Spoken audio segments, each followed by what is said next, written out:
విద్య, వైద్యము అదే విధంగా మెయిన్ గా యువతకు ఉపాధి కల్పించడంలో మా ప్రభుత్వం ప్రాధాన్యత ఇస్తుందని అనేక సార్లు బీజేపీ నేతలు కానీ, ఎమ్మెల్యేలు, ఎంపీలు చాలా సార్లు చెప్తూనే ఉన్నారు. మనం వింటూనే ఉన్నాం. అసలు ఉపాధి విషయంలో పెద్ద విజయంగా చెప్పుకుంటున్నారు. దాన్ని ఎట్లా విశ్లేషిస్తారు చెప్పండి? మోడీ గారే చెప్పాలి. లేదు, మోడీ గారి ప్రభుత్వంలో ఉన్న మంత్రులు, బీజేపీ పార్టీ వాళ్ళు చెప్పాలి. ఎందుకంటే ఎన్డీఏ పార్ట్నర్స్ చెప్పాలి అని అంటే 1 year. గతంలో ఎన్డీఏ కింద ఏమి వీళ్ళు నడపలేదు, ఏకపక్షంగానే నడిపారు. 2 కోట్లు అన్నారు. మరి ఇప్పుడు 11 ఏళ్ళు పాలన పూర్తయింది. 22 కోట్లు జాబులు రావాలి. ఏడాదికి 2 కోట్లు అంటే ఎన్ని జాబులు ఇచ్చామని చెప్తున్నారు వీళ్ళు? లక్షల్లో చెప్తున్నారు. మరి ఎక్కడ 22 కోట్లు రావాల్సినవి? నిజంగా 22 కోట్లు కానీ వీళ్ళు ఇచ్చుంటే, ఉపాధి కల్పించుంటే, పేదరికం పక్కన పెట్టండి, మనం 3వ ఆర్థిక శక్తికి వచ్చేసేవాళ్ళం. ఎందుకంటే 22 కోట్ల మందికి ఆదాయం చూపించడం, ఉపాధి చూపించడం అని అంటే అది ఎకానమీకి చాలా దోహదపడుతుంది. ఎక్కడ ఉన్నదాన్ని 4వ ప్లేస్ కు 5వ ప్లేస్ కు తీసుకురావడం విజయం కాదా? 4వ ప్లేస్ కూడా బోగస్.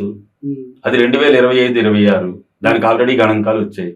మనమేమి జపాన్ ని మించలేదు, ఎప్పుడు మించుతాం? 2025-26లో మనం వేసుకున్న ప్రణాళిక ప్రకారం మన అభివృద్ధి జరిగితే, జీడిపి అంతగా సాధిస్తే, గ్రోత్ రేటు జపాన్ కూడా తను అనుకున్నట్టే అంతే వస్తే, అప్పుడు మనం 0.01 తేడాతో మనం 4వ ఆర్థిక శక్తిగా వస్తామని చెప్పి నేను దాని చర్చల్లోకి వెళ్ళటం లేదు. నేను అంటుంది ఉపాధి 22 కోట్ల మందికి లేదు, అందులో సగం 11 కోట్ల మందికి కల్పించిన మన జీడిపి గాని, మన యువతకి ఆదాయం గాని, ఉపాధి ఆదాయం గాని వచ్చేది. అనేక కుటుంబాలు దానివల్ల వచ్చేవి. మీరు అన్నట్టు పేదరికం కూడా తగ్గేది. పేదలు అనేక మంది ఇప్పుడు చదువుకొని కూడా ఉన్నారు, పిహెచ్డీలు చేసిన వాళ్ళు, డిగ్రీలు. అవి మనకు ఉదాహరణలు కనిపిస్తున్నాయి. మరి అటువంటి వాళ్ళకు ఉపాధి కల్పించుంటే వాళ్ళ హామీ ప్రకారం 2014 హామీ ఇది. 2024లో కూడా మేము ఏం చెప్పారు చేస్తా ఉన్నారు. 2024లో గెలిచిన తర్వాత, సీట్లు తగ్గిన తర్వాత, ప్రభుత్వం ఏర్పడిన తర్వాత వాళ్ళు చెప్పింది ఏంటి? వాళ్ళకి స్కిల్ ట్రైనింగ్ ఇస్తాం, యజమానులకి డబ్బులు ఇస్తాం, లేకపోతే వీళ్ళకి స్టైఫండ్ ఇస్తాం. ఉపాధి ఎక్కడుంది? అసలు ఈయన కాలంలో మిలిటరీలోనే ఈయన దేశ రక్షణ అని చెప్పారు. పహల్గామ్ అన్నారు, అదన్నారు, ఉగ్రవాదాన్ని అంచేస్తామన్నారు కదా. అసలు దేశ రక్షణకి కీలకమైన రిక్రూట్మెంట్, ఆర్మీ రిక్రూట్మెంట్ లోనే ఈయన 4 ఏళ్ళు తీసుకొచ్చారు. మరి ఎట్లా మనం ఉగ్రవాదాన్ని అనుస్తామని? లేకపోతే దేశ మీరు అందుకే మీరు మోడీ గారి మాటలు కాదు, వాగ్బాణం, ఆయన వాగ్దాటి బాగుంది, హావభావాలు బాగా ప్రదర్శిస్తారు, మంచిగా ప్రజల్ని ఆకర్షించేటట్టు పథకాలు మాట్లాడతారు.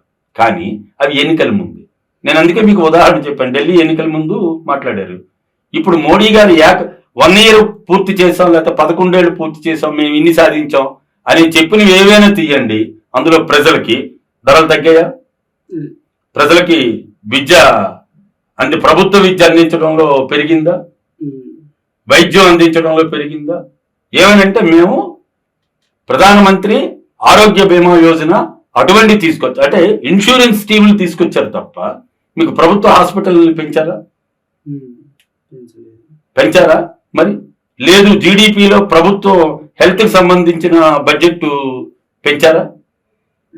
లేదు. ఉపాధి కల్పించేది గ్రామీణ ఉపాధి మీరన్న దాంట్లో చూస్తే విద్యా వైద్యం ఒక భాగం. 3వది గ్రామీణ ఉపాధి, దానికి నిధులు ఎక్కడ పెంచారు? కీలకంగా గ్రామీణ ఉపాధిలో ఇప్పుడు విపరీతమైన డిమాండ్ ఉంది. ఆ స్కీమ్ కింద 100 రోజులు పని కల్పించాలి, మరి అది లేదు. ఇవన్నీ వాళ్ళు ప్రభుత్వం చెప్పిన లెక్కలే.